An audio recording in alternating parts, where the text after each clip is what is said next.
parábola que nós vamos estudar hoje é sobre o credor incompassivo. A gente escolheu, a gente teve liberdade para escolher as parábolas, né? Eu só não sabia a encrenca que eu estava me metendo, mas enfim, né?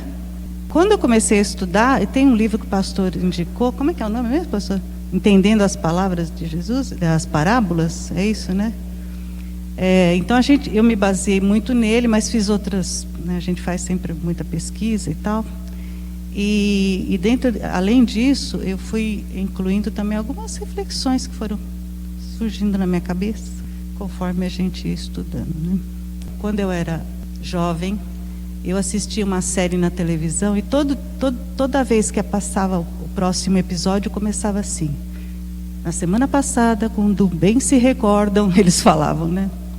Então, na primeira aula, como vocês bem se recordam, a Claire explicou o que era uma parábola, né? Como ela se estruturava e tal.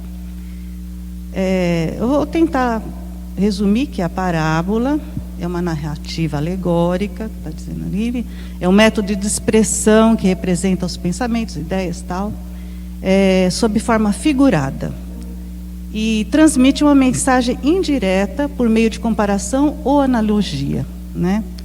Isso já nos leva a entender que precisa ser interpretada, né? As parábolas são analogias e não retratos fiéis da realidade, ok? Tem uma frase nesse livro que eu achei tão chique, falei, vou pôr aqui, tão bem escrita, né?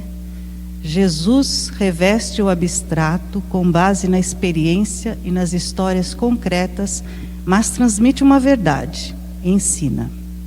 E aí eu parafraseei, assim: digo que Jesus utilizava elementos do cotidiano e assim todo ouvinte era capaz de visualizar pela imaginação, criar uma imagem mental do que estava sendo narrado, né?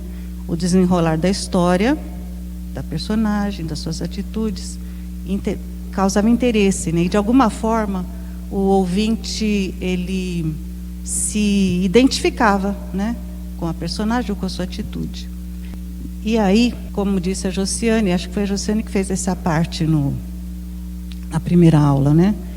Que, além de tudo, além de decodificação daqueles símbolos, os ouvintes se identificavam, né?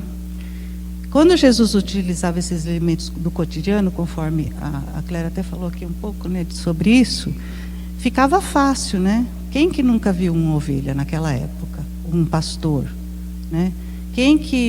Qual era uma outra? Quem que nunca viu, sei lá, elementos ali, né, daquela região? Um semeador, quem que nunca tinha visto um semeador? Então, quando ele usava essas imagens, ficava fácil, né? E Jesus usava as parábolas para quê? Para ensinar sobre o reino de Deus. Como disse a Claire, também na primeira aula, eu não estava na aula, mas eu ouvi no YouTube, né? Jesus, se não fosse importante, Jesus não falaria sobre isso, ele não ia ficar perdendo tempo, né?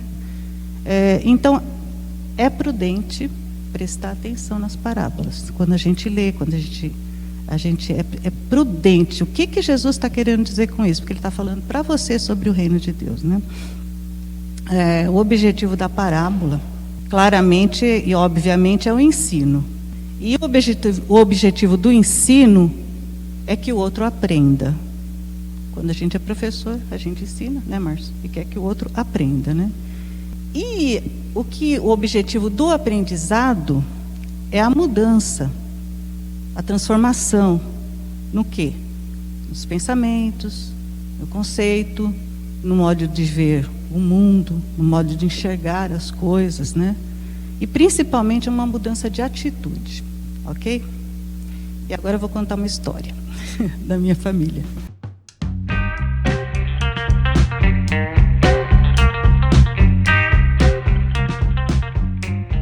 Quando as minhas crianças e a criança da Marci também estavam sendo alfabetizadas, era muito interessante ver esse processo, né? A Marília era muito pequenininha. Ela já é pequena por natureza, né? Mas, assim, além de tudo, ela era nova. eles começavam, eu não me lembro, Marci, era por volta dos 5 anos que eles começavam a alfabetização lá no Raio do Sol, né? Então, uma vez a Marília estava lendo a Bíblia na igreja, e a dona Tirza falou assim, que bonitinha, ela está brincando de ler a Bíblia. Eu falei, ela não está brincando, ela está lendo a Bíblia, né? Porque ela sabe ler. Mas ela já sabe ler, então era aquele espanto. E a Marília também, uma coisa que ela não gostava era de manteiga com sal. Margarina com sal, ela não gostava. E um dia eu estava fazendo lá um lanchinho para ela, não sei se era café da manhã, não lembro, cortei o pão, passei a manteiga. E aí ela pegou e perguntou, não comeu, ela era danada. Mãe, essa manteiga tem sal? Eu menti, irmãos, confesso, porque o Carlos ou eu, algum de nós, comprou errado. Aí eu falei, não, come, não tem não. Aí ela pegou, foi muito engraçado, pequenininha, ela pegou a embalagem, olhou e começou a soletrar. Com sal. Mamãe, tem sim, tem sal sim, né? E a gente riu muito com isso, porque o Carlos falava assim, não dá mais para enganar o nenê. Não dá, né? Eu tive uma experiência com a Esther. Não sei por que motivo a Esther estava com a gente no carro, né? Só nós. Aí o carro parou ela também estava nessa fase da alfabetização. O carro parou no trânsito e ela quis ler o nome, a marca do carro que estava na frente. Ela começou. Fiat. E eu imagino que ela estranhou, porque todas as palavras que ela estava aprendendo tinham uma consoante e uma vogal, né? E o T é mudo, né? Então ela estranhou, ela pensou, assim, Fiat. Com aquela alegria, né? Fiat. Foi muito bonitinho, né? O que eu estou querendo dizer é que o aprendizado é sempre um ganho, né? Então, a alfabetização, por exemplo, né, traz uma ampliação da visão de mundo, né? A gente consegue decodificar uma mensagem grafada. Isso é magnífico.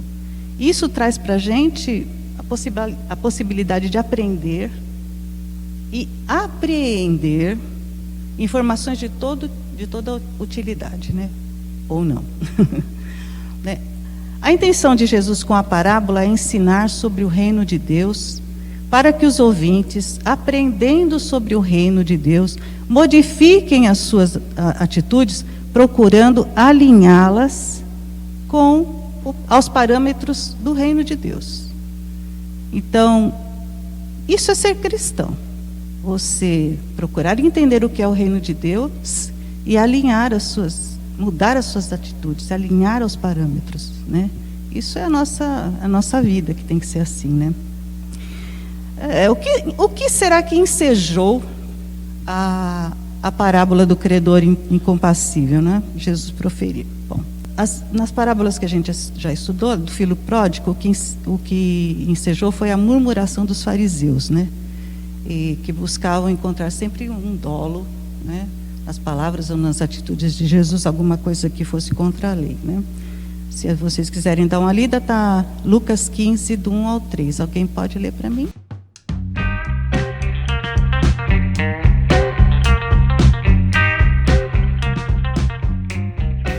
Aproximaram-se de Jesus todos os publicanos e pecadores para o ouvir. E murmuravam os fariseus e os escribas, dizendo: Este recebe pecadores e come com eles. Então lhes propôs Jesus esta parábola. Isso. Então foi a murmuração dos fariseus, né? Quando eu estava lendo essa parábola, a primeira vez, eu pensei assim, mas que insensibilidade desses fariseus, né? Fala assim, gente, todos os publicanos, não é isso que fala, Rosane? Todos os publicanos e pecadores queriam ouvir Jesus. É nesse trecho? Foi isso que ela leu? Não? Lucas 15? Tá. Todos os publicanos e pecadores estavam se preparando para ouvir Jesus. Olha só. Todos os publicanos. Eu não sei quantos eram, né? E os pecadores? Eles só não eram publicanos, mas eles também eram pecadores. Eu imagino que pecadores podiam ter naquela época. As prostitutas, os assaltantes, né? As pessoas adúlteras, né? Esse tipo de gente. E quando os fariseus viram que Jesus estava recebendo e comendo com essas pessoas, né? Eles tiveram aquela visão, né? Tipo assim. Primeiro que eles desconsideravam completamente as pessoas que não estavam de acordo, né? Dentro da lei. Mas eles estavam só olhando assim, vamos ver se ele erra. Aí, o que eles desconsideravam o sofrimento daquelas pessoas, né? Jesus, ao contrário, ele se preocupava com aqueles pecadores, né? Por isso ele comia com eles, por isso ele criava oportunidades, né, para falar para eles sobre o reino, né? Jesus estava preocupado com aquelas pessoas. E quem eram aquelas pessoas, gente?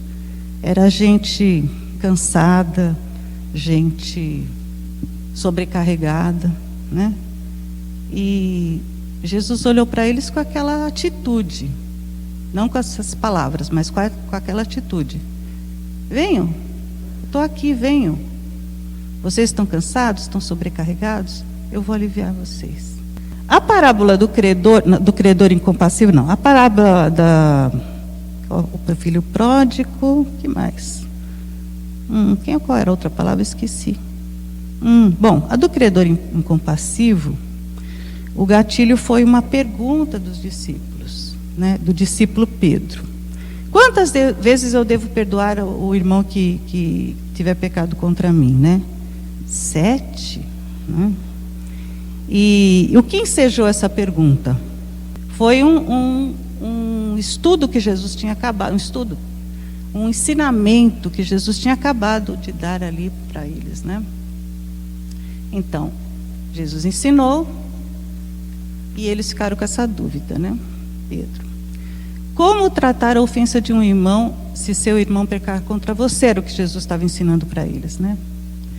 Irmão é alguém que, como você, é um cidadão do reino. Irmão é alguém que, como você, eu e você, é um cidadão do reino, né? E o que a gente precisa para ser um cidadão do reino, né? A gente precisa crer em Jesus. Lá em João 1, do 12 ao 11, e o 12 fala assim: veio para os seus, mas os seus não o receberam, mas a todos quantos o receberam, deu-lhes o poder de serem feitos filhos de Deus, aos que creem no seu nome. Isso significa que se nós cremos todos no mesmo Pai, se nós cremos em Jesus, nós somos todos filhos de Deus. Se somos filhos de Deus, somos todos irmãos, porque é o mesmo Pai. E se somos irmãos, nós somos cidadãos, filhos de Deus, nós somos cidadãos do reino. Eu não vou pedir para vocês lerem o texto, mas eu vou resumir. Jesus disse assim: bom, se pecar contra você um irmão, você vai a sós com ele e mostra-lhe o erro. Se ele ouvir, você ganhou o irmão. Vai e fala a sós com ele. Isso já é um ensino, né? Não é para ficar falando para todo mundo o que aconteceu. Você viu o que o irmão fez comigo? Gente, esse cara aí, pelo amor de Deus, né? Não é assim. Vai falar com o irmão. Irmão, fiquei magoado, você falou isso, tal. Você errou comigo, tal, né? Mas, se ele te ouvir, você ganha o irmão. Mas se ele não ouvir, se ele não der confiança, agora eu falei igual a minha mãe, não deu confiança, coisa de mineiro, né? Se ele se recusar a ouvir, chame 1 ou 2, leve consigo, né? E eles vão servir como testemunha. Pelo que eu li, eles não eram só testemunha, eles eram mediadores. Porque Jesus falava assim: se ele se recusar a ouvir, então eles iam falar alguma coisa, né? Conte à igreja, né?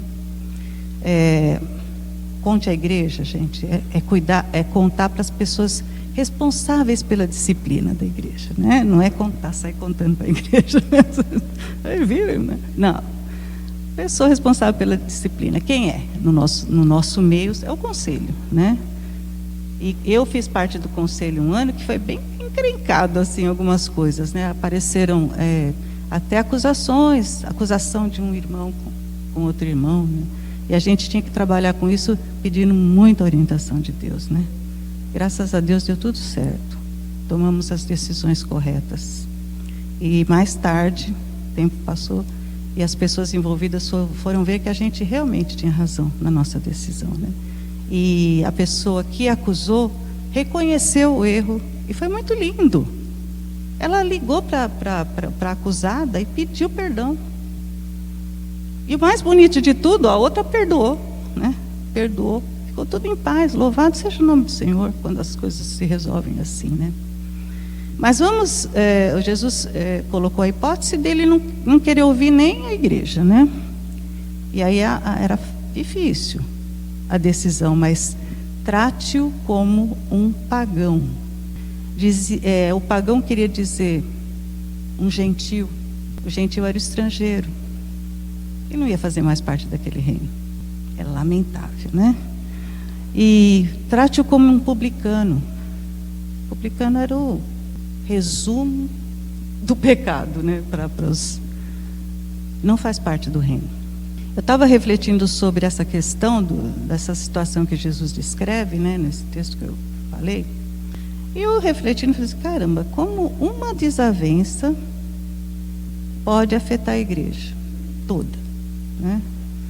Vocês repararam? Começou com quantos brigando? 2. Se ele tivesse chamado uma testemunha, virariam 3. Chamou 2, viraram 4 pessoas. E acabou, gente, acabou na igreja, sendo convocada para exercer a disciplina.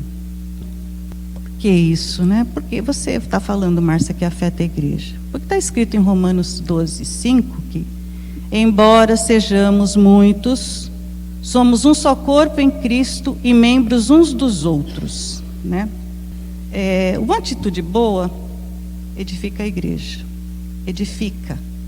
Uma atitude má demole a igreja. E em que linhas a igreja é afetada? Vamos pensar naquelas linhas de guerra, né? Até o fronte, tem o fronte, atrás tem mais uma turma, né? Em linha. Em que linhas a igreja é afetada por causa dessa situação? No amor que se esfria, nas orações que podem ser bloqueadas. Já pensou? Deus bloquear a sua oração, não vou ouvir não? Nem adianta falar comigo. Leiam em Marcos, capítulo 11, 25, alguém, por favor.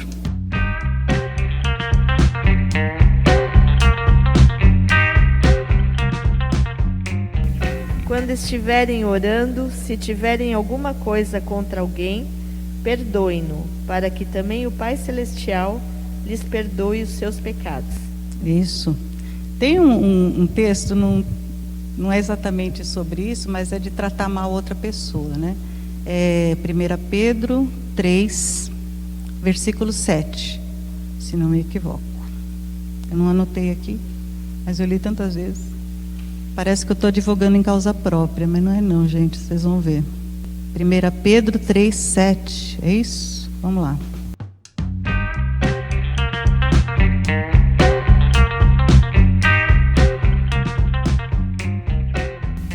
Maridos, vós igualmente vivei a vida comum do lar, com discernimento e tendo consideração para com a vossa mulher como parte mais frágil. Tratai-a com dignidade, porque sois juntamente herdeiros da mesma graça de vida, para que não se interrompam as vossas orações. Alguém tem uma outra versão, NVI, por exemplo? Ninguém tem NVI, olha só. Eu tenho. Então eu vou ler aqui. Do mesmo modo, vocês, maridos, sejam sábios no convívio com suas mulheres e tratem-nas com honra, como parte mais frágil e coerdeira do dom da graça da vida, de forma que não sejam interrompidas as suas orações. Tem essa possibilidade, viu, gente? A Bíblia diz, né? Bom, eu estava falando sobre as orações. Outra coisa que essa situação pode destruir é a paz. Eu estou na igreja desde que eu tinha acho que 11 anos, nessa aqui. E acho que era 11. Porque quando eu fiz 12, a igreja já estava indo lá em casa para cantar parabéns para mim, né? Eu tenho 64. Bom, e nessa nossa vida de igreja, assim, o Carlos, a Marci, né, que estava junto comigo nessa mesma caminhada aí, a gente vê muita coisa. E é muito triste quando a paz é destruída. A paz entre irmãos. A gente vê cada coisa. Eu já ouvi falar, eu não assisti, mas de famílias, a família X e a família Y, eles não se falam. Eles são, todo mundo que é dessa família não se dá bem com essa família aqui. Por quê? Por causa de uma desavença que aconteceu lá em 1900 e bolinha, né? E também, às vezes, a gente entra assim numa situação, então você vê assim, na igreja aconteceu alguma coisa, o povo não concordou, outro concordou, aí está assim, né? Os pró-fulano, os pró-beltrano, né? E às vezes você encontra, eu vou falar para vocês, eu cheguei a ver rodinhas, e não é força de dispersão, o povo fica em rodinha mesmo, né? Falando mal de alguém, né? Quando não é do pastor, né? E por falar nisso, não é só na nossa igreja, toda igreja acontece isso. Quando eu tinha acho que uns 15 anos, eu levei um susto, porque no sábado a gente vinha para a igreja jogar ping-pong, essas coisas, peteleco, né? E eu levei um susto quando eu cheguei e vi um monte de gente que eu nunca tinha visto na minha vida, né? Quem é essa gente? Eu não conheço, né? Quem são essas pessoas? E no culto o pastor também não estava mais. Era outro pastor. Era outro pastor. Depois os presbíteros foram nas casas explicar a situação, né, para as pessoas. Como a gente era poupado, naquela época, quando a gente era jovem, a gente não se metia nessas histórias. Mesmo porque os pais não vinham ficar falando mal da igreja para os filhos, né? A gente não, né, Marci? A mãe e o pai, se eles sabiam o que estava acontecendo, não ia falar para nós duas, olha, gente. Não. Então, mas os presbíteros foram, explicaram tal, o que tinha acontecido. Uma briga, não é uma briga, uma desavença, digamos assim, numa igreja tal, que eu não sei quem que teve que tomar atitude, acho que não sei se foi o presbitério, de pegar aquele pastor e aquela turma que estava a favor do pastor e traz para Paulo Silas.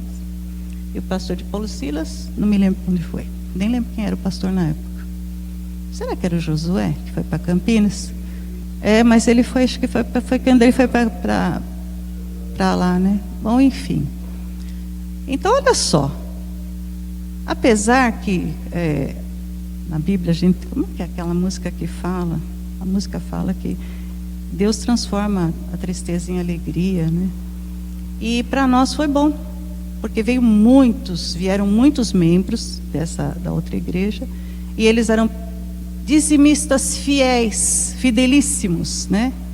E graças assim ao Deus, né, botando a mão, graças àquele reforço, né, dos dízimos e tal, eles ajudaram a construir esse templo, né? Enfim, mas paz, harmonia foi pro beleléu, né, nessa história. Alegria quebrada.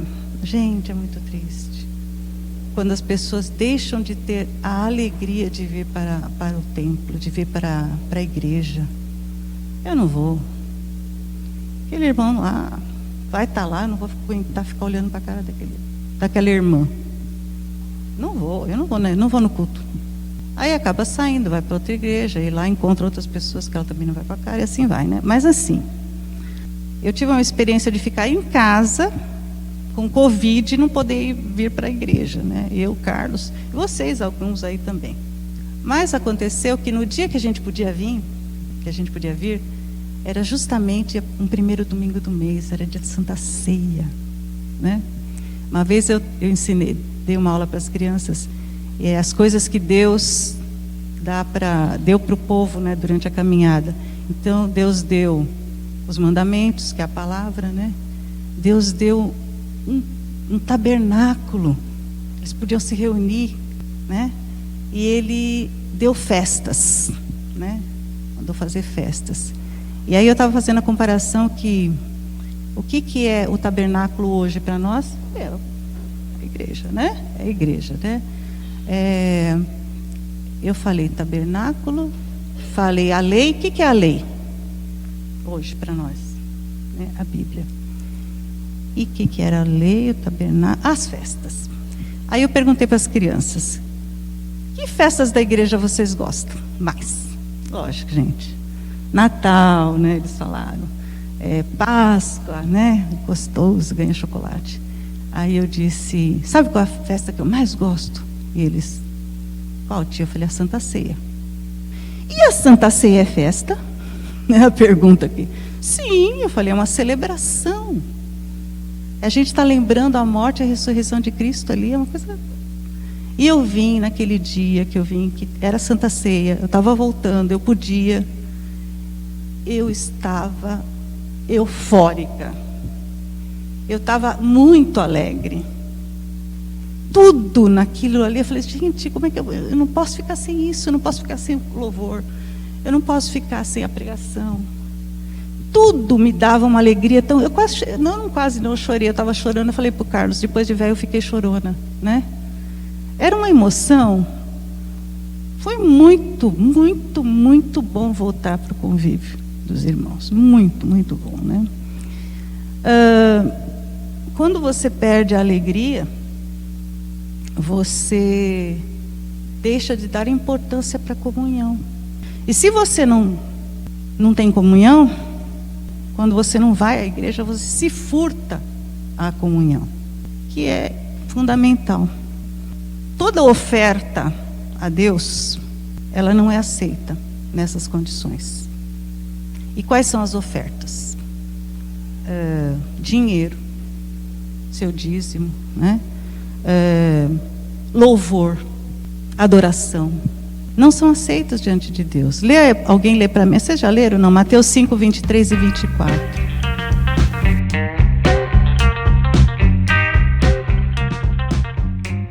Se você estiver trazendo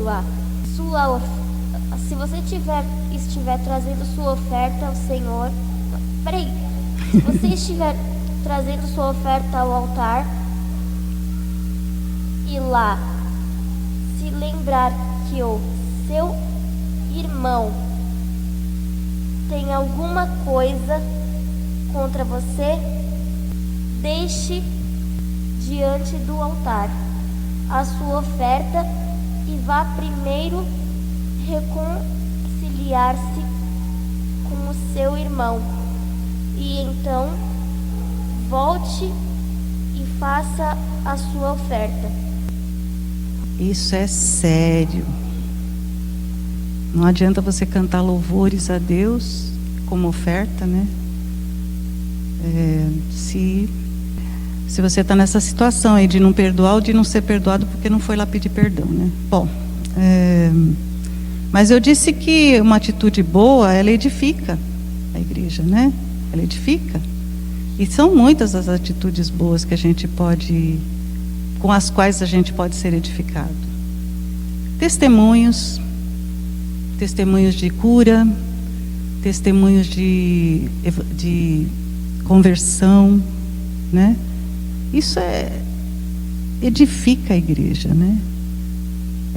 Muitas coisas que você faz, às vezes dá atenção para um irmãozinho mais carente, aquele que está muito necessitado, que você lhe dê uma palavra, que você faça uma oração com ele. Isso também edifica a igreja. São atitudes que trazem edificação e não destruição, né? Não demolição, né? Uma coisa que afeta também, o último item aqui, gente, isso é a santidade. Afeta a santidade da igreja. Estar em pecado é evidente, afeta a sua santidade, né? Bom, vamos voltar lá para a pergunta de Pedro, né? Quando a palavra de Deus nos confronta e mostra onde nós estamos errando, né? Nós temos duas atitudes possíveis, né? Você aceita a correção, muda de atitude e tenta agir de acordo com a vontade de Deus, né? Ou você é rebelde. Você busca encontrar desculpa, atalho, né? Desvio, né? Para não fazer o que a palavra está te falando expressamente, está mandando. Não fala, manda, né?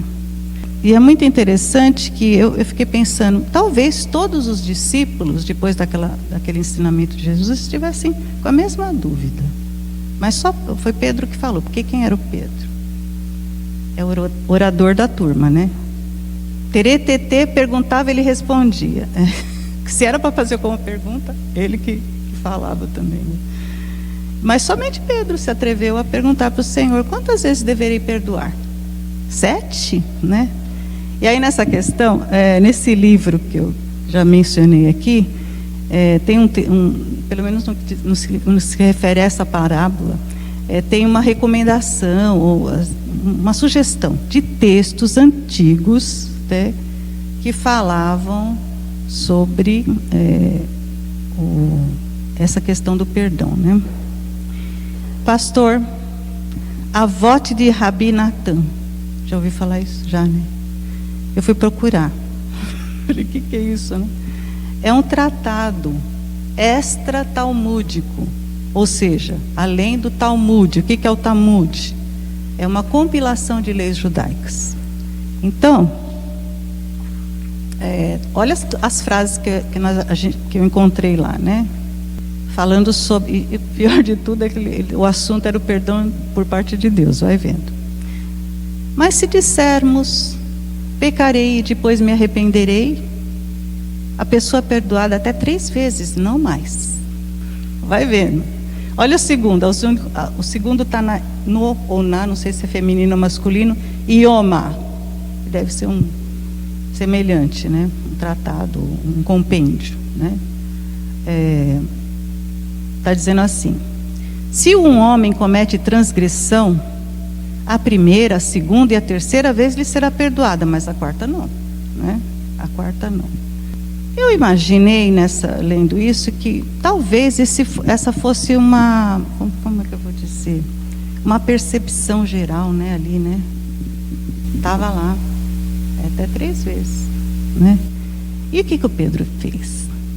Ele catou os 3, multiplicou por 2 e ainda botou mais um, né? Para dizer assim, acho que é um negócio bem generoso, né? É muito generoso, né? E a resposta de Jesus, que a Bárbara já falou, né? 70 vezes 7, não 7, 70 vezes 7, né? Ela foi no mínimo desconcertante. Na medida em que 70 vezes 7 não era 490, né? Jesus não estava preocupado com matemática. Equivalia a dizer infinitas vezes. Queria dizer todas as vezes. Queria dizer sempre, né? Era o que Jesus, sempre você deve perdoar, todas as vezes, todas. Toda vez que aparecer uma contenda, que houver mágoa, que houver discussão, é necessário que exista a disposição de perdoar e também o efetivo perdão, né? Não é só a disposição. Vamos à parábola? Eita, nós! Essa parábola ela tem uma estrutura tripartida, ou seja, ela tem, se fosse uma peça de teatro, seria 3 atos, né? E Jesus, o mestre dos mestres, ele inicia a sua narrativa já dando uma dica, declarando assim, né, a interpretação, né? Uma dica da interpretação. Hoje a minha língua está enrolada, hein? Meu Deus. E ele começa dizendo assim: por isso o quê? Né? Não. Locução adverbial, né? Por isso. Esse por isso é que Jesus estava ligando o que ele ia começar a falar a uma coisa que ele tinha acabado de dizer, né? E o que ele tinha acabado de dizer? Não 7, mas 70 vezes 7, perdão ilimitado. Então, o assunto era perdão. Ele estava dizendo, por isso, o reino dos céus é semelhante a um rei, né? Então, ficou claro, ele vai falar sobre o reino dos céus, né? E um rei que convocou os seus servos para um acerto de contas. Isso. Aí, as pessoas que estavam ouvindo, quem eram mesmo? Que estavam ouvindo essa explicação de Jesus? Não. Só os discípulos, né? Eram os discípulos, né? Os discípulos estavam ouvindo que Jesus falou, né? Que estavam falando assim, e imediatamente vocês acham que eles entenderam quem era o rei? Quem era o soberano? Imediatamente, é uma analogia fácil. É Deus. Mesmo porque eles já tinham ouvido outras parábolas de Jesus, né? Deus, né, nos escritos antigos, nas parábolas, ele é comparado, né, ou colocado lá a figura de um rei. O rei normalmente representava Deus, né? Aí eu pergunto para vocês, meus irmãos amados, quem são os servos do rei? Os que foram convocados lá para... Alguém se habilita? Quem são os servos? Não vou falar que é daquele rei. Num reino qualquer, quem são os servos do rei? Quem são? Isso mesmo. Não só isso, né? Mas isso também, né? São os que foram convocados. E quem será que ele convocou? Os cidadãos. E quem são os cidadãos, né? Que serviam o rei? São as pessoas que pertenciam àquele reino, né? A gente vai votar no nosso presidente do Brasil. A gente não vai votar no primeiro-ministro da Inglaterra. Não vamos, né? E eles também eram cidadãos daquele reino que serviam um rei. Os discípulos e nós, portanto, né? Por que eles eram cidadãos do reino, os discípulos, e nós também? Qual que era a condição sine qua non? Não se torna cidadão do reino. Confessar que Jesus é o Cristo. Eles fizeram isso em Mateus 16, 13 e 17. Alguém leia, por favor. Mateus 16, 13 e 17. É um dos textos mais lindos. Quer dizer, tem muitos textos lindos, mas esse é lindo também. Vai, Rô.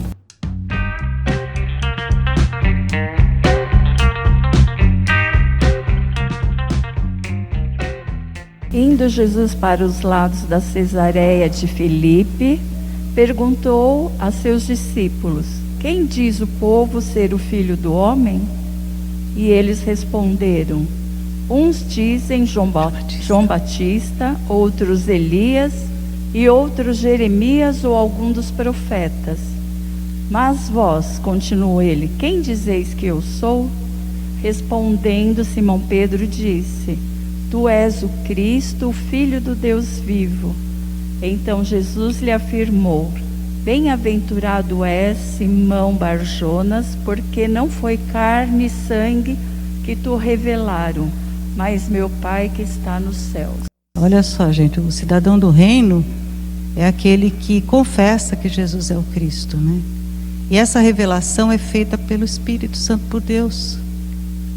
Ele que nos revelou isso. Nós somos cidadãos do reino. Aleluia. Louvado seja o nome do Senhor, né? E os discípulos eram, né, cidadãos daquele reino, né? Jesus então estava falando aos discípulos sobre o reino. Então Jesus falava do reino para os cidadãos do reino. Jesus falava do reino para os cidadãos do reino naquela ocasião, né? Isso significa que, mesmo sendo um cidadão do reino, temos muito a aprender sobre o reino. Então, venham as próximas aulas também. Convidem os irmãos para estarem aqui. Vamos ouvir sobre o reino, para aprender sobre o reino, né?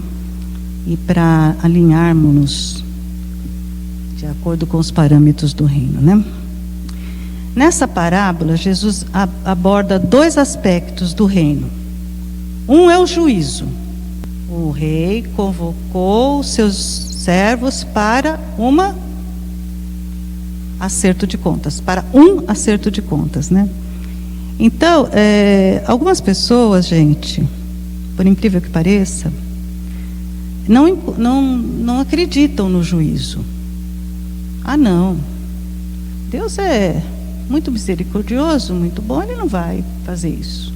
Jogar no inferno. Não, de jeito nenhum, né? Isso aí é contra o que diz a palavra de Deus, né? Porque a gente encontra várias referências sobre o juízo na palavra, né? Juízo do final por exemplo, num livro poético, um salmo.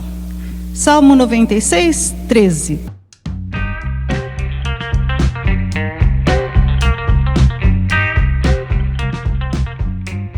Na presença do Senhor, porque vem julgar a terra, julgará o mundo com justiça e os povos consoante a sua fidelidade.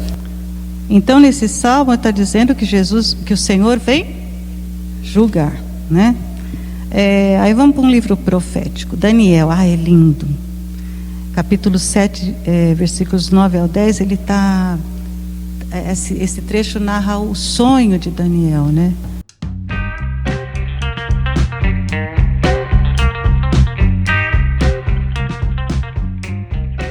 Continuei olhando até que foram postos uns tronos, e o ancião de dias se assentou. Sua veste era branca como a neve, e os cabelos da cabeça como a pura lã. O seu trono eram chamas de fogo, e as suas rodas eram fogo ardente. Um rio de fogo manava e saía de diante dele. Milhares de milhares o serviam, e miríades de miríades estavam diante dele. Assentou-se o tribunal e se abriram os livros. Tem uma outra versão que é a mesma coisa, né? Então abriram-se os livros e começou o julgamento, né? Isso aí estava num livro profético, né? Não, Aí nos evangelhos, será que fala do juízo final? Mateus 12, do 24 ao 36, ou 37, nem lembro mais, mas esse eu não vou ler, isso aí eu conto para vocês. É um texto meio longo, né? Foi assim uma blasfêmia sem tamanho dos fariseus, uma coisa assim que a gente tem pudor até de falar, de repetir aquelas palavras que eles soltaram ali naquela ocasião, uma coisa horrorosa. Eles disseram que Jesus expulsava demônios porque ele era o maior deles, Beelzebu. Gente, dá até um negócio, né? Uma pessoa fala isso. Enfim, mas Jesus, ele pega e ele chama a atenção deles e diz assim: olha, no juízo vocês vão ser condenados pelas suas palavras.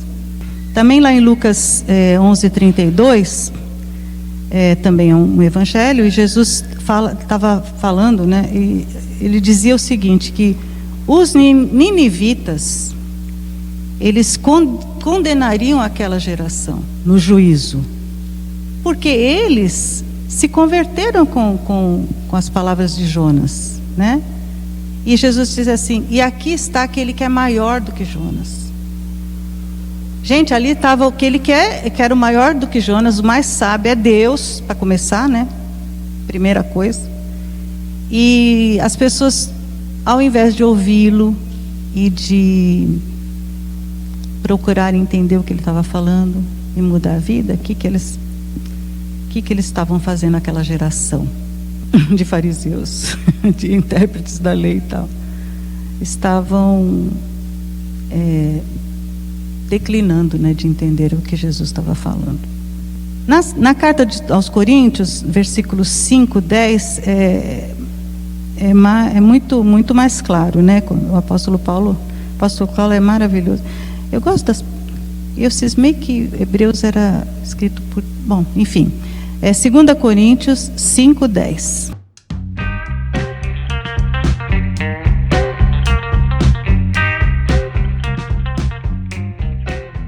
pois é necessário que todos que sejamos manifestos perante o tribunal de Cristo, para que cada um ganhe de acordo com o que tiver feito por meio do corpo, seja o bem, seja o mal.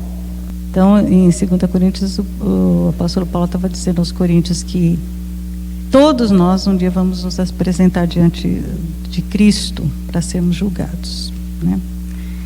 Para o bem e para o mal. E Apocalipse, que é a revelação, né, profético, ele 20 do 11 ao 12, a visão do apóstolo João.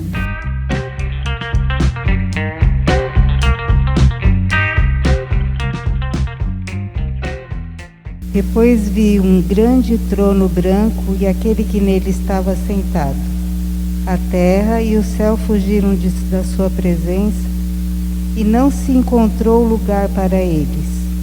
Vi também os mortos, grandes e pequenos, em pé diante do trono, e livros foram abertos. Outro livro foi aberto, o livro da vida. Os mortos foram julgados de acordo com os que tinham feito, segundo o que estava registrado nos livros. Então, gente, o negócio é o seguinte: se você acha em Salmos, se você acha em, sei lá, nos profetas, se você acha nos evangelhos, se você acha nas cartas, se você acha no último livro profético, né, que existirá um juízo, né? A graça, então, os dois aspectos dessa parábola, ele fala sobre o juízo e sobre a graça, né? Quando o rei usa de misericórdia para com o devedor, né? Aquele servo, ele era detentor de uma dívida impagável, né? Gente, pensa bem, o pessoal que gosta de pegar pinça, esmiuçar, né, a palavra para descobrir, então eu pesquisei, eles estavam fazendo uma projeção, né, sobre aquele valor mencionado, o que seria hoje em dólares. Eles chegaram à conclusão que essa dívida equivaleria a 3 bilhões de dólares, né? 3 bilhões. É uma hipérbole, né? É um exagero linguístico, né? Que é para mostrar-se mais enfaticamente, né, a impossibilidade total da quitação dessa dívida, uma dívida daquele tamanho, né? É fácil de codificar também a questão da dívida monetária ao rei e a nossa dívida em pecados para com Deus, né? É fácil. Essa foi fácil. Essa foi fácil de codificar. Então, esse homem somos todos nós, né? É uma dívida imensa, porque a gente peca todo dia, né? De quem que é a culpa? Bom, o devedor recebeu a sentença do rei: venderei sua esposa, você, os seus filhos e tudo que você tem, todos os seus bens, para pagar essa dívida, né? Aí eu viajando na maionese, como sempre. Não, é mais bonitinho, as minhas elucubrações, né? Eu comecei a comparar esse tipo de sentença aí com a sentença do Éden, né? Aí eu vou pedir para o Carlos abrir a Bíblia dele, que eu gostei dessa versão aí, bem.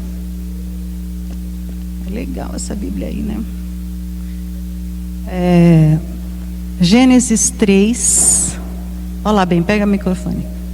Gênesis 3, do 17 ao 19, a sentença. Gênesis a maldição. 3. Maldições, 17 a 19.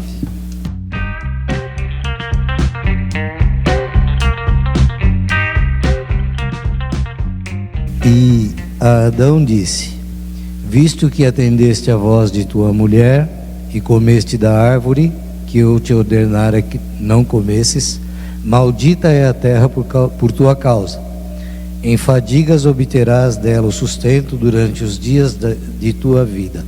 Ela produzirá também cardos e abrolhos, e tu comerás a erva do campo. No suor do teu rosto comerás o teu pão, até que tornes a terra, pois dela fostes tomado. Porque tu és pó, e ao pó tornarás. Dá até uma coisa aqui, né?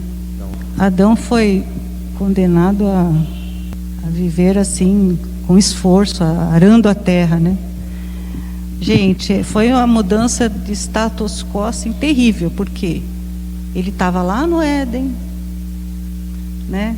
E lá, ele trabalhava lá também, dava nome para os animais, né? É que fala.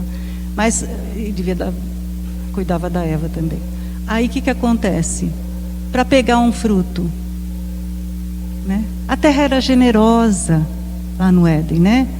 Pega um fruto aqui, recolhe um legume ali, né? Coisa muito simples, muito gostosa, né? E agora? Tinha que arar, tinha que semear, tinha que esperar a terra dar o fruto, né? E a terra estava zangada, porque ela tinha sido amaldiçoada por conta desse pecado de Adão, né? E a terra não dava mais só coisas boas. Está dizendo que ela dava abrolhos e cardos, né? Eu sempre quis saber o que eram abrolhos e cardos. Que raio de planta é essa, né? Aí eu achei as fotinhas, vou passar para vocês, né? A flor é tão bonitinha, mas cheia de espinhos. Muito difícil. Rasteira cheia de espinho, né? E a outra coisa era a terra também o engoliria, né? Na sua morte, né? A terra o engoliria. Versículo 23 e 24 do mesmo capítulo, por favor, Carlos. Versículos 23 e 24 de Gênesis 3.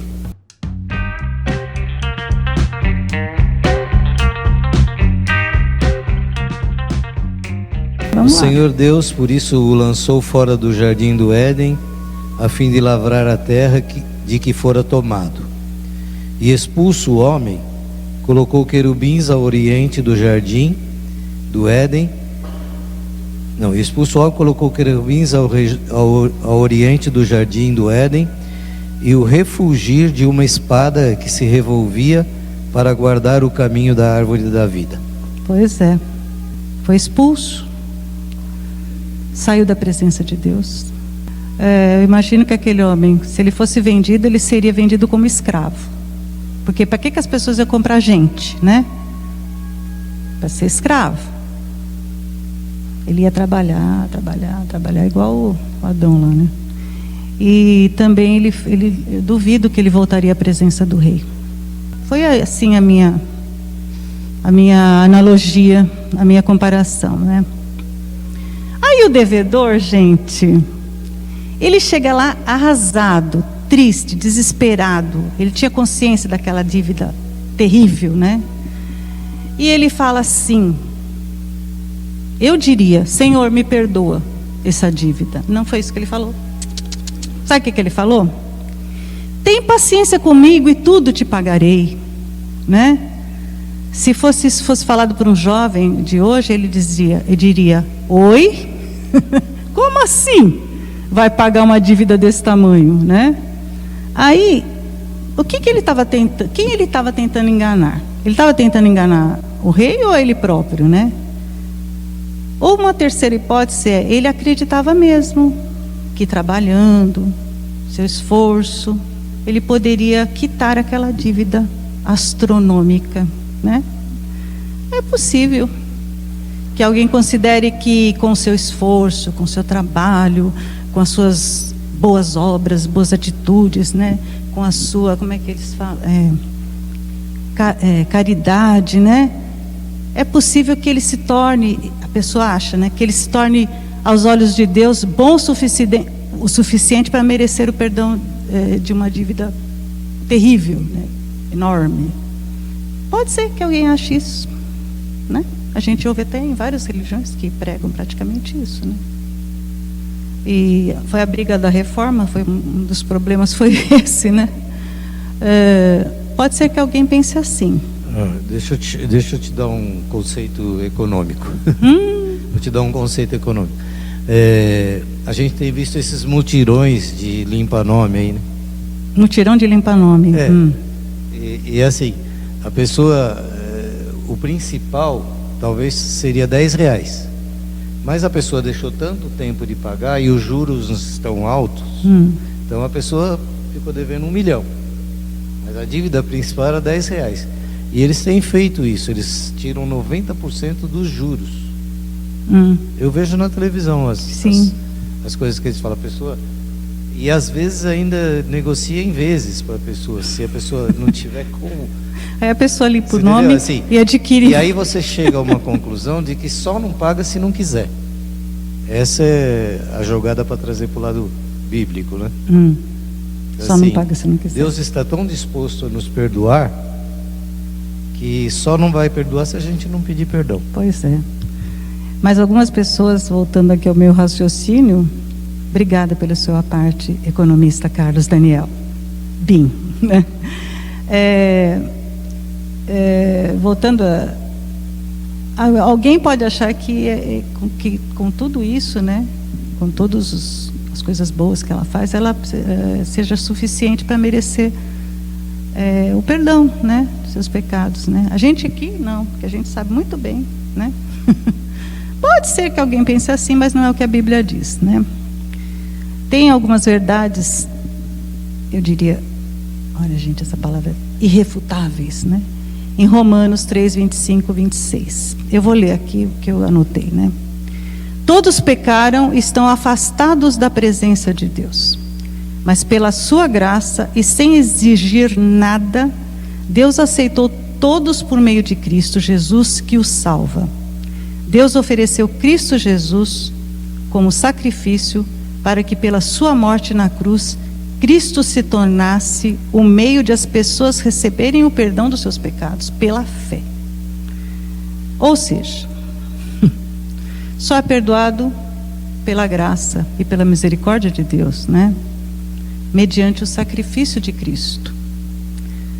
Toda obra que fazemos, gente, ainda que for em prol do reino, não é mais do que a nossa obrigação, tá? Leiam em Lucas 17, 9 e 10.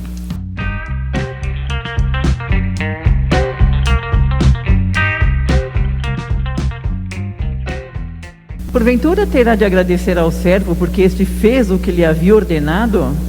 Assim também vós, depois de haverdes feito quanto vos foi ordenado, dizei: somos servos inúteis, porque fizemos apenas o que devíamos fazer.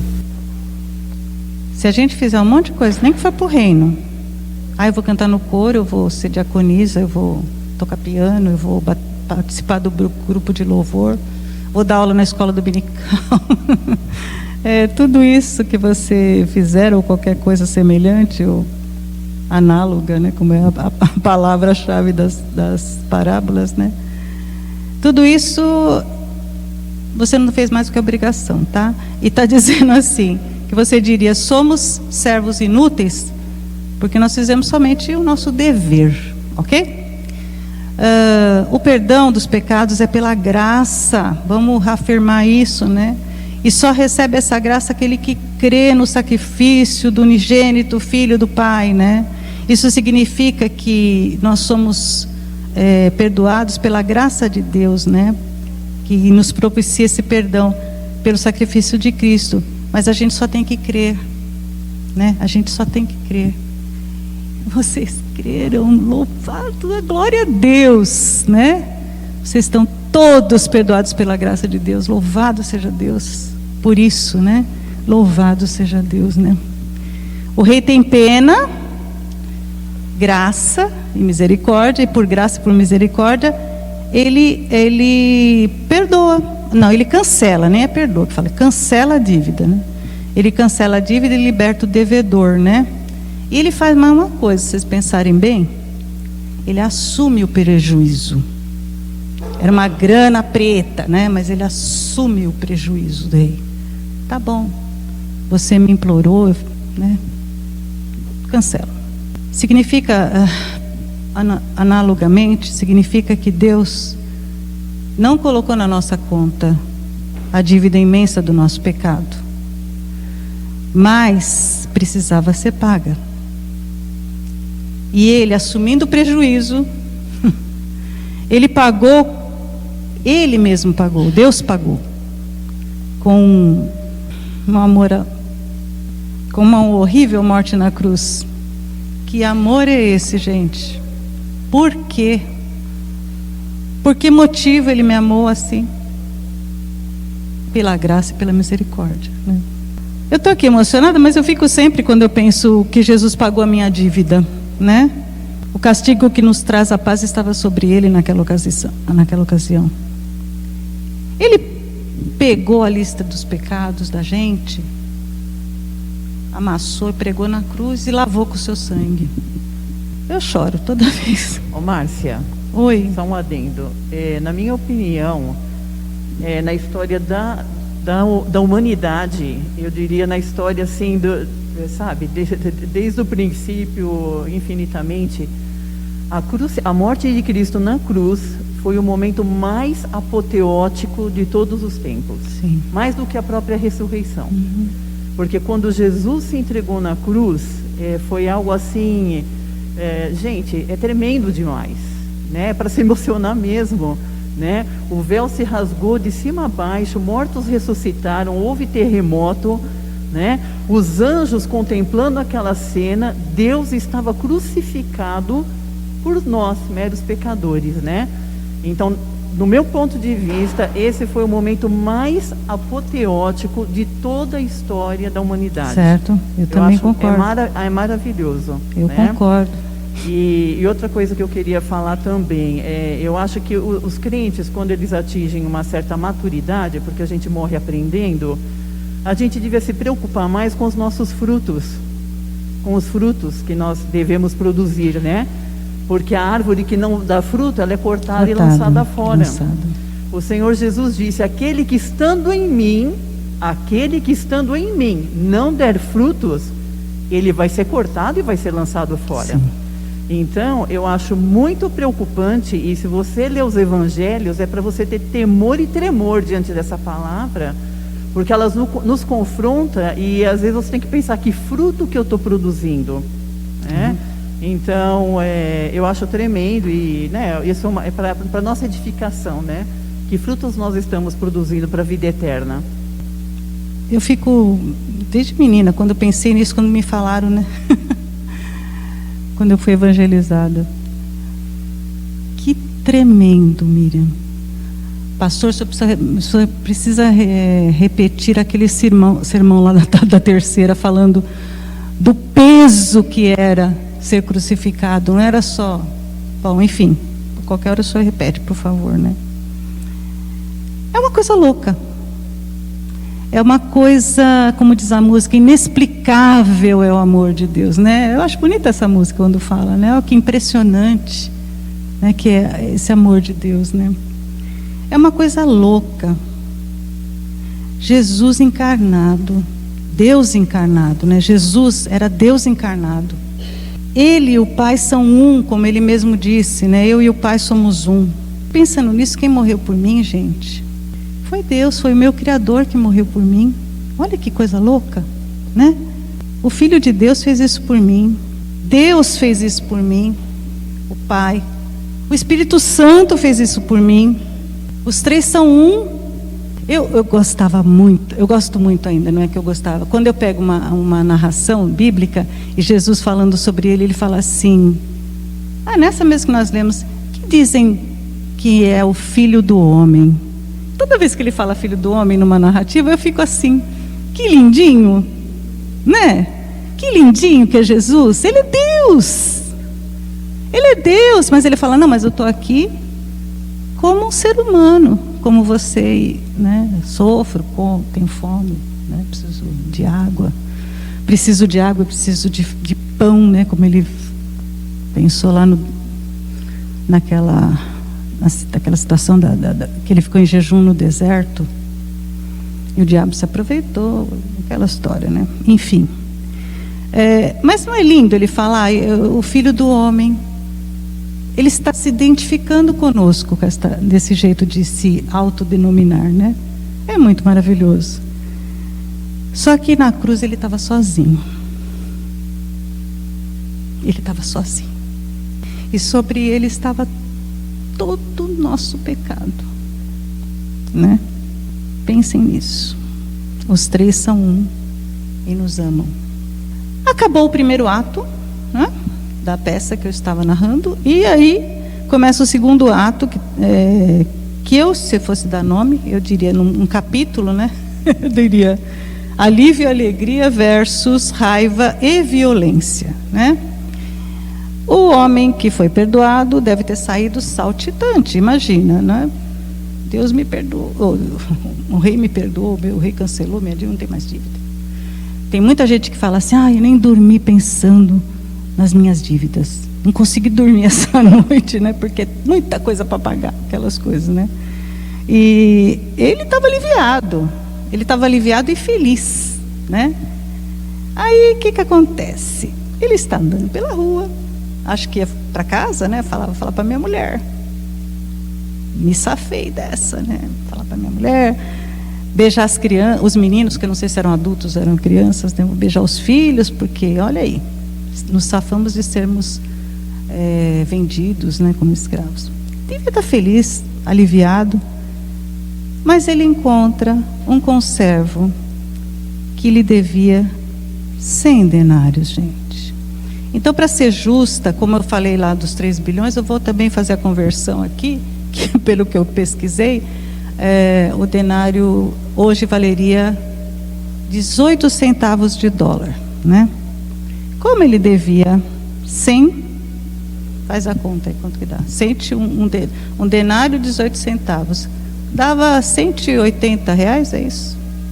Absurdo, né? Mas ele se exaspera, né? Vai contra o hino ao amor lá, né? Em 2 Coríntios, 1º ou 2 Coríntios 13. O amor não se exaspera, né? Não se ressente do mal. Não, é bem ao contrário, né? Aí a narrativa de Jesus é que ele pega o cara pelo pescoço e sufoca, de tanto que ele estava apertando, exigindo, pague-me o que você deve, né? E o homem, coitado, que dó. Então, a dó, ele suplica, né? Ele suplica. E, gente, Jesus, ele usa de propósito, né? As mesmas palavras que o fofo tinha acabado de falar para o rei, ele ouve daquele, e tinha sido, né, respondido com benignidade. Ele usa, ele escuta, né, o homem falar a mesma coisa, né? Tem paciência comigo e tudo te pagarei. Não era para dar um clique? Espera aí. É mesmo, né? Eu falei isso para o rei perdoou, né? Não. Mas ele, impiedoso, ele manda que o homem seja posto na prisão até que pagasse a dívida. Imagina ele, né? Aí, continuando a história, vendo aquilo, acho que não é 180, não, é 18 dólares, sim, dava aquela conta. Bom, enfim. A questão era uma dívida infinitamente inferior à dele, né? Vendo aquilo, outros servos que estavam passando se entristeceram. Aí eles foram relatar ao rei, né? Eles se entristeceram. Eu lhes pergunto, irmãos, por que eles se entristeceram? Por quê? Porque eles ficaram chateados. Olha lá o que ele está fazendo com o outro ali. Por quê? Porque eles sabiam a história desde o começo. Eles sabiam que aquele homem tinha sido perdoado, né? Aí despertou, eu imagino, em mim despertou, quando eu li a parábola a primeira vez, né? Que depois a gente já sabe. Desperta a indignação. Mas, então vocês imaginem o seguinte: suponhamos que a história tivesse começado nesse ponto. Esqueçam o primeiro ato. Não existiu aquela história do rei, não tem. Então nós imaginemos então que um grupo de conservos, né, assistisse à seguinte cena: um homem agarrando o outro pelo pescoço e gritando: pague-me o que deves. Enquanto o outro implorava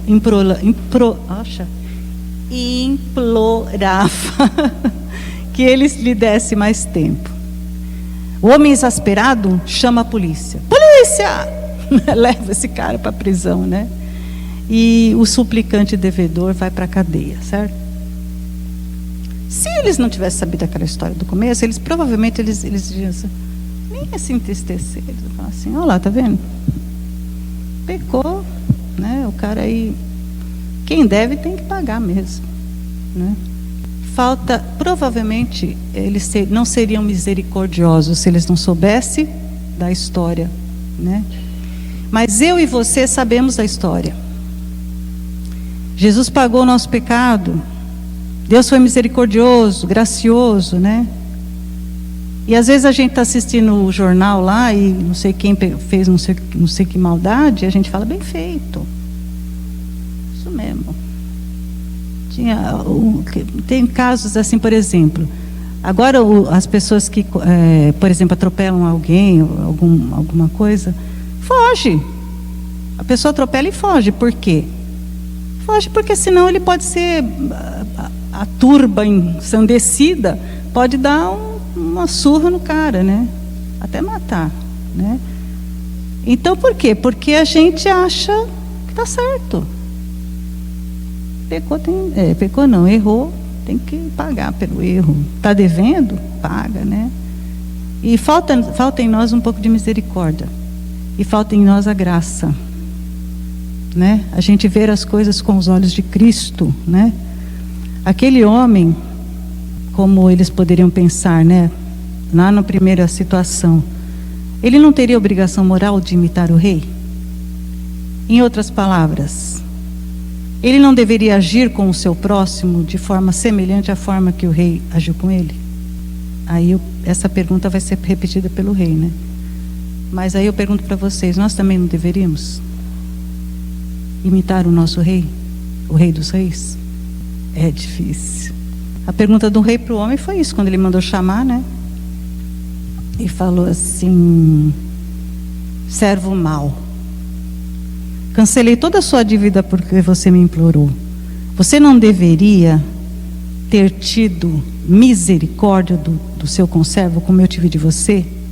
Irado, o Senhor o entregou aos torturadores até que pagasse tudo o que devia. Estou indo para o final. Posso fazer um adendo? Sim. Eu acho muito importante isso que você está falando, porque infelizmente, às vezes, eu não sei se está no nosso inconsciente coletivo, a gente se acha melhor e melhor do que os outros, né? Verdade. A gente acha que se conseguiu alguma coisa na vida foi porque nós, por mérito, né? A tal da meritocracia. Então, infelizmente, o cristão hoje ele é muito contaminado por isso. Você pode ver que dificilmente se fala em visitar presídio, né?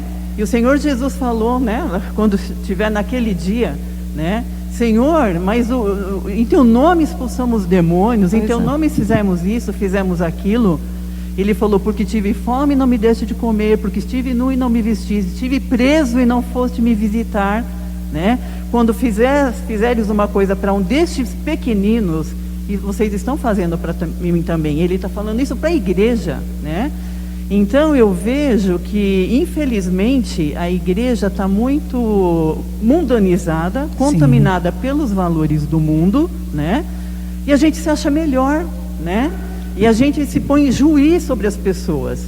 Ninguém quer saber se o menininho que nasceu lá na favela e desde pequeno foi instruído por traficante, vira um traficante, dane-se, morra, é para morrer mesmo. Então eu vejo essas coisas, eu fico abismada, eu falo: meu Deus, onde está o amor de Deus, né? Terrível. Onde está o amor de Cristo? O amor de Cristo não me impactou a ponto de eu não ter misericórdia daquele menos favorecido. Então eu acho que a igreja tem que despertar para uma nova realidade, porque ela está muito contaminada por essa visão de pseudo-justiça social, né? Não que as pessoas estão agindo, eu não estou falando que eles estão certos, a gente sabe que está errado, mas nós também estamos errados. nós também fomos perdoados, né? Então a gente tem que ter amor. Obrigada, Miriam, pela parte. É isso. Quando eu disse que as obras boas não levam ninguém para o céu, é a graça, mas isso não significa que a gente não deva fazer coisas boas, porque a gente tem que imitar Cristo, né? Então vamos lá, eu vou perguntar, vou para as considerações finais. Está passando do horário, já passou, paciência. É fácil para o ser humano perdoar? Respondam, sim ou não? Não, algumas vezes, Bárbara, parece até que é impossível, né? Aí eu vou dizer uma coisa para vocês.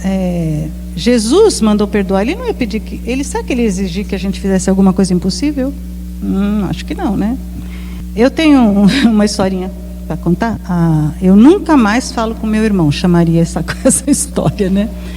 Eu estudei no Chedia aqui e no CEPAM, e eu estudei com uma menina, né, minha amiga. Ela virou minha amiga o resto da vida toda, já foi minha amiga. Inclusive ela foi madrinha do meu casamento, madrinha no civil, né? E essa menina era ela, o irmão e a mãe só, porque a mãe tinha ficado viúva por um acidente muito trágico, o pai dela tinha falecido, né? Mas eles viviam que nem cão e gato, sabe? Uma coisa horrorosa. Ela brigava com aquele irmão e era mal criada com a mãe, né? Também tem isso, né? Mas um dia ela chegou assim no limite, né, da braveza, e ela falou assim: eu nunca mais falo com o meu irmão.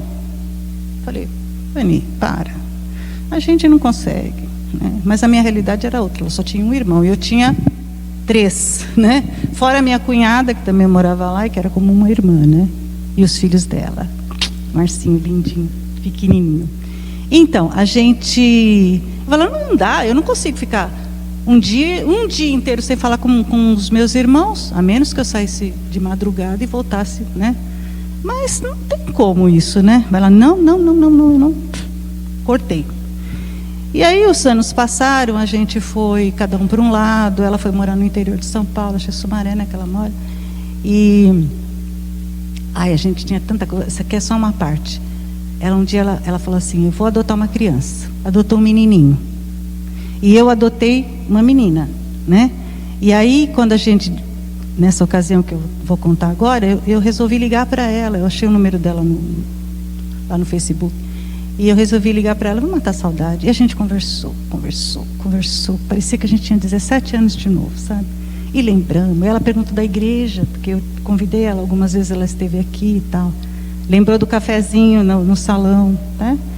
E aí ela falou assim, eu falei: sim, o seu menino, né? Ela falou assim: o Fernando, gente. O menino chama, né, Fernando. O Fernando estava fazendo direito também, ele seguiu os passos do pai, né? Eu falei: não acredito que seu filho adotivo chama Fernando. Ela: por quê? Eu falei: porque a minha filha adotiva chama Fernanda, né? É um absurdo, uma coincidência muito grande. Aí ela disse assim: ai, Márcia, você soube que a minha mãe morreu? Eu não sabia que a dona Vilma tinha morrido, né? Não, que pena. Aí por causa disso, eu falei: bom, agora é só ela e o Vônei, né? Fora o marido e a filha, que ela tinha uma filha, né, natural, e o filho adotivo. Eu falei assim: e o seu irmão, como é que tá, né? Gente, fazia uns 30 anos que a gente não se via, né? Ou mais. E o seu irmão, como é que tá? Ela falou assim: ele continua morando em São Paulo, mas eu não sei nada dele não, porque você sabe, né? Eu e ele não nos falamos. Gente, eu tenho... Nossa, eu estava fazendo as contas, a gente devia estar uns 35 anos da distância que era aquela fala dela: eu nunca mais falo com meu irmão. Eu não sei se eu nem entrei, né? Falei: deixa para lá. Mas eu não sei se nesses anos, se ela foi e voltou, e naquela situação ela não estava falando com o irmão. Mas do jeito que ela falou: você sabe, eu não falo com meu irmão. É de Luena, não? Mas, como eu dizia, né, algumas vezes parece impossível, porque depende de vários fatores para você não perdoar. Eu vou dizer alguns aqui. Por exemplo, que fatores? uma natureza rancorosa, meu irmão. Se você não perdoa, desculpa. Se eu não perdoo, Márcia Bim, desculpa, mas você está sendo rancorosa. Outro fator pode ser que você nunca orou a oração que Jesus ensinou. Nem você, nem eu, nem nós nunca oramos, por isso que a gente não perdoa. Senão a gente ia lembrar lá que ele dizia: perdoa as nossas dívidas, assim como nós perdoamos os nossos devedores, né? É jogar maldição sobre si, né? Quando a gente não perdoa, porque você fala assim: bom, eu faço essa oração, aí Jesus fala assim, Deus fala assim: então, você não perdoa, então, se é para fazer igual você está falando, né? Mas não é assim. E um outro fator pode ser o total desconhecimento da palavra de Deus, que ensina a perdoar, quantas vezes? 70 vezes 7, né? Lucas, vamos ler em Lucas, ai gente, tem que terminar. Lucas 17, do 3 ao 4, aparece uma outra hipérbole, um exagero linguístico. É Jesus reafirmando que o perdão deve ser sem limites. Eu adoro essa passagem, é muito legal, né? Então, Lucas 17, versículos 3 e 4, por favor. 3 e 4, por favor. É muito legal.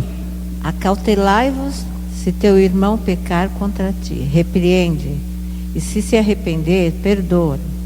Se for 7 vezes no dia pecar contra ti, e 7 vezes vier ter contigo dizendo: estou arrependido, perdoa-lhe. Então disseram os apóstolos ao Senhor. Não, para. Esse não é o 5? Então não leia. É só até o 4. É uma situação surreal. Vamos combinar que Jesus colocou ali, né? O dia tem 24 horas. Dessas 24 horas, 8 você está dormindo, né? 8 horas. Então sobraram quantas horas? 16? Nessas 16 horas do dia, né, que você está acordado, Jesus falou assim: imagine que durante 7 vezes durante o dia, imagina só, divide os 16 por 7, dá uma média de 2 horas e pouco, não sei quanto. Então você imagina essa situação surreal, e os discípulos ouvindo, né? 7 vezes o cara peca contra você e vem pedir perdão. Então ele chega, toca: você me perdoa? Você tem que perdoar. Aí o homem vai embora. 2 horas e pouco mais tarde ele volta porque ele pecou de novo. Aí ele fala assim: você me perdoa, eu pequei. Tá bom, você está perdoado. Isso imagina a cabeça dos discípulos. E assim por 7 vezes. Uma hora a pessoa telefona, né? Outra hora a pessoa manda um e-mail, sei lá quais os motivos. Mas é uma situação surreal, não existe, né? Impossível. Por quê? Mas é assim, mais uma vez, Jesus usando de uma hipérbole, né? Jesus usando de um exagero linguístico, né? Para reafirmar que o perdão deve ser infinito, né? E aí, peraí, o versículo 5, alguém leia, por favor? O que os apóstolos disseram? Então disseram os apóstolos ao Senhor: aumenta-nos a fé. Gente, o Jaziel uma vez falou que quando ele lê a Bíblia, em algumas situações, ele dá risada, porque ele fica imaginando, né? E eu quase ri, né? Você sabe, porque eu falo, cara, olha que engraçado. Porque assim, imagine, Jesus explicando né, como que devia perdoar. E eles assim, isso é a minha imaginação. Olho arregalando de espanto, né? Aí, com aquela cara de espantados, eles olham para Jesus e dizem assim: Senhor, aumenta a nossa fé, porque desse jeito não vai dar, né? Márcia. Oi, quem está falando? Oi, Rô.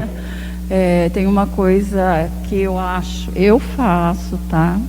Eu creio que todos nós, se começar de casa do marido, se ele faz alguma coisa, pede perdão. No outro dia, ele faz a mesma coisa e pede perdão. Eu já falei: Elias, você vai ficar me pedindo perdão todo dia? falei, arruma, parece que está sendo insincero isso. Não, eu estou colocando porque nós somos assim. É verdade, E a Rosane. palavra de Jesus é que não interessa o que o outro te fez, se é o mesmo pecado, a palavra dele é que nós perdoemos. É verdade. E é difícil. Olha, por todas as... No mesmo dia. Gente,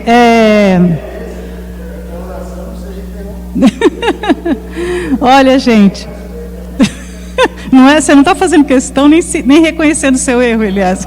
Tá bom. Ai, gente, perdi o que eu ia falar. Lembrei. É por isso que o amor é importante, Rosane, né? Por isso que o amor é importante. O amor é importantíssimo, né? Porque vocês já repararam que é mais fácil você perdoar uma pessoa que você ama? Muito mais fácil. Uma das minhas brigas com a Fernanda resultou em ela sair de casa, né? Aí bater na porta e dizendo assim: eu não quero mais te ver nem pintada de ouro, mãe. Tá bom, então, vai embora. E eu nervosa: vai então, vai, né? Tal. Aí, dali um tempo, eu recebo, né, um WhatsApp, né? Aí é aquela história da carta que o pai recebeu e leu de um tom e a mãe leu no outro, né? Mas eu li aquele WhatsApp nesse tom assim: mãe, eu posso voltar? Né? Qual que foi a minha resposta? Qual seria a sua resposta para um filho que você ama? Volta! Você é igual a história e foi exatamente isso. É a sua casa, está aqui, né? É exatamente a história do filho pródigo, né, Rosane? Né? Era essa palavra que eu estava tentando lembrar, era o filho pródigo, que quem ensejou foi a pergunta capciosa do fariseu, né? Mestre, o que farei para herdar a vida eterna? E depois, mas quem é meu próximo, né? Então foi isso que Jesus... Bom, enfim. Por isso que o amor é fundamental. O amor é o vínculo da perfeição. Certo? Como diz a palavra, né? Aí tem uma coisa que eu queria ainda dizer, né? Ai, gente, vocês me desculpem, eu estou passando, mas eu tenho que falar isso, né? Na sequência desse texto, que eu interrompi, mas assim, eles falam assim: Senhor, aumenta-nos a fé. Jesus fala assim: se vocês tivessem a fé do tamanho de uma semente de mostarda, né? Vocês diriam essa amoreira: atire-se, vá lá se plantar no mar, né? E ela faria isso. Gente, plantar no mar, né? Não é ficar boiando, né? Não falou para a moreira: olha, vai e fica boiando no mar. Não. Planta-te no mar. Para se plantar no mar, vocês já imaginaram que... Já assistiram Procurando Nemo? Aquele desenho que mostra o fundo do mar, né? É uma profundeza. Imaginemos que a moreira obedecesse, pulasse no mar e fosse no fundo do abismo do oceano para encontrar algum lugar para ela firmar suas raízes lá. Não é isso? Imagine agora que a sua moreira são as suas mágoas, o seu rancor, o ódio e todas as doenças psicossomáticas, né, que vem junto com a incapacidade de perdoar. Como assim doença psicossomática? Lê lá o Salmo 32, 3 e 4, acho que o pastor falou sobre ele. Isso foi semana passada? Não lembro, né? Enquanto eu calei, eu escondi o meu pecado. O que acontecia? Os ossos se secaram como se fosse na sequidão do estio, né? Mas aí o meu pecado, eu confessei o meu pecado e o Senhor me perdoou, né? Então, confessar e deixar de fazer é ótimo, né? Você confessa a Deus o seu pecado, pede graça, pede fé e vai perdoar o seu irmão. Ou não, seu irmão também não, pode ser o padeiro, pode ser o dono da padaria, né? Pode ser o vizinho, né? O síndico, né? Você tem que pedir. Você não consegue? A explicação da parábola está no versículo 35, né? Jesus fala assim: vão fazer isso para você, assim Deus vai fazer com você. Se você fizer desse jeito, Deus vai fazer com você, né? E aí a explicação, a Ninsha, né? Ela dá-nos essa seguinte visão. A parábola ilustra o perdão de Deus e a necessidade de os homens perdoarem em função de Deus nos perdoar, e adverte sobre o juízo divino sobre aqueles que se negarem a perdoar. Beleza? Posso continuar? Como mostra essa Ninshal aí, o versículo 35, o objetivo da história é duplo: a necessidade de misericórdia e perdão, e a seriedade da nossa negligência em não demonstrar misericórdia e perdão. Essa parábola nos alerta para o juízo em caso de uma negligência dessa natureza, né? A misericórdia é um pré-requisito dos discípulos do reino, que a Miriam falou em outras palavras, é pré-requisito. Você tem que ser misericordioso. A misericórdia é uma marca do ministério de Jesus, e por isso precisa marcar a vida dos seus seguidores, né? A lição da parábola esse eu achei o mais sucinto, né? A lição da parábola é: faça aos outros da mesma forma que Deus fez a você. E a intenção da parábola é mostrar que o ato inicial e misericordioso de perdão exercido por Deus em nós, né? Ele deve ser estendido de nós para as outras pessoas. Eu estava vendo, na verdade, um vídeo, prestando atenção no áudio também, lógico, né? E é de um pianista renomadíssimo. O nome dele é Álvaro Siviero. Você conhece? Cadê a Jo? Não está. Álvaro Siviero. Ele teve prêmios internacionais, inclusive. Ele tem escola de música e ele faz até um trabalho benemérito, né? Ensinando as pessoas que querem aprender um instrumento e tal, né? E num programa que eu não sei o nome do programa, mas eu vi que quem estava dirigindo o programa ali, de conversa, né? Uma roda de conversa, era um jornalista ex-Globo, né? Luiz Ernesto Lacombe, né? E nessa reunião, nesse programa, o Álvaro Siviero, ele dá uma parte. E eu vou só colocar o parte para vocês ouvirem. Prestem atenção, por favor. Posso fazer Eu estudei ciências exatas, tá? Então eu vou fazer um resgate aqui de uma coisa que pode ser uma nave espacial. Mas em química, quando você tem uma molécula, para você formar uma molécula, você vai colocando átomos ali dentro. E existe um limite máximo de átomos que você pode colocar, senão a molécula colapsa. Então é por isso que a gente tem o hipoclorito, você tem o clorito, cloreto, clorato e perclorato. Você tem o permanganato, você tem o peróxido. Quer dizer, você está num nível máximo de átomos de oxigênio dentro daquela molécula. Por que eu falo isso? Porque quando você está no limite máximo, você usa o prefixo per. Permanganato, perclorato, peróxido. Uma coisa pode estar feita e pode estar perfeita. Você pode seguir ou você pode perseguir. Você pode permanecer, você pode perfazer. Per com nível máximo. Se você fala que é o amor, eu acho que o amor é o oposto do egoísmo. No egoísmo você recebe. E no amor você doa. Então se você quer doar em grau máximo, perdoa. Eu acho que eu não falei que ele é físico também, né? Ele foi formado em física. Bom, enfim. Vou deixar com vocês um versículo, se vocês quiserem anotar a referência, eu pediria a vocês que lessem durante a semana, né? E refletissem sobre isso, né? Em Colossenses capítulo 3, não é um versículo, são dois. Colossenses 3, versículos 13 e 14. Não fiquem irritados uns com os outros e perdoem uns aos outros caso alguém tenha alguma queixa contra outra pessoa. Assim como o Senhor perdoou vocês, perdoem uns aos outros. E acima de tudo, tenham amor, pois o amor une perfeitamente todas as coisas.